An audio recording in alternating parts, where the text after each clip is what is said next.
In 1997, psychologists Terence Mitchell and Lee Thompson tracked a group of participants on a grueling 3-week bicycle tour across California to see how they would evaluate the experience over time. The cyclists' real-time journals are bleak. While on the road, they documented intense physical agony, excessive rain, and deep interpersonal friction of trailing pains. Yet, when interviewed 1 month after the tour ended, sane cyclists met the journey as a glorious adventure. They rated the trip significantly higher in retrospect than they did while they were actually living through the rain and the exhaustion. This gap between the experience and the memory suggests our brains are not passive recording devices. Instead of playing back high-fidelity video vibes, the mind is constantly engaged in the dynamic process of constriction and reconstriction. We call this cognitive blind spot, Rosy Retrospection, and it's a universal biological urge to edit our life story, systematically stripping away the mundane and the painful to leave behind a past that looks significantly brighter than the reality. This chart maps the rosy view paradigm. It begins with perspection, where expectations are highly inflated. But during the dampening phase, subjective well-being plummets as real-time physical exhaustion takes center stage. Finally, during retrospection, negative minutiae evaporate, and the brain exaggerates the positive highlights.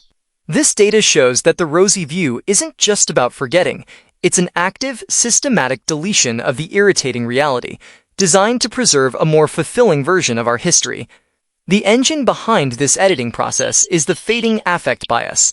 It describes a phenomenon where the emotional intensity of negative memories decays at a significantly faster rate than the intensity of positive ones. During a stressful event, the amygdala, the brain's warning system, prioritizes negative stimuli for immediate survival. However, as time passes, the prefrontal cortex exerts top-down regulation. It filters out the amygdala's negative data to help us maintain a positive self-concept. This mechanism was essential for human survival. If we permanently retained the visceral, crushing agony of physical hardship or the trauma of childbirth with full emotional intensity, our ancestors would be too paralyzed by negative affect to repeatedly engage in these necessary behaviors. By remembering past struggles through a warm lens, the brain reinforces the belief that our current pain will also eventually become a cherished memory. This provides the persistence required to master future challenges, building the psychological grit necessary to keep the species moving forward. While rosy retrospection is a survival asset, it often sabotages our modern emotional decision-making when applied to our relationships. We see this in the ex-partner effect. As the immediate pain of a breakup fades, the prefrontal cortex leaves behind a sanitized highlight reel, often causing individuals to overlook the core incompatibilities or frictions that made the relationship fail in the first place. This same bias protects our playable social loyalties, less sports fading. Fans biologically repress the memory of multi-year slumps and agonizing defeats to maintain their commitment. Without this neurological filter, the aggregate misery and financial cost would cause fan bases to dissolve. These scenarios trap us a kind of loop.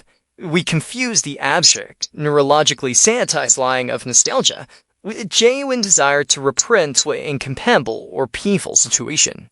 When rosy retrospection kernings the collective consciousness, it shapes national identity by romanticizing specific errors, while ignoring the underlying social and economic hardships that defined them. The United Kingdom's Blitz spirit is a prime example. The 1940 bombings are widely remembered as a time of cheerful stoicism and unbreakable cross-class unity, an image often reinforced by staged government propaganda. But the historical reality included massive surges in crime, looting of bombed-out homes, and deep class divides over food hoarding. For many of those survivors, the era was defined by profound, unrecorded psychological trauma rather than national unity. A similar dynamic drives Mall-stalgia and dynamic sleeps. Adults today remember 1980s malls as vibrant community hubs and pastel tens to teenage sanctuaries.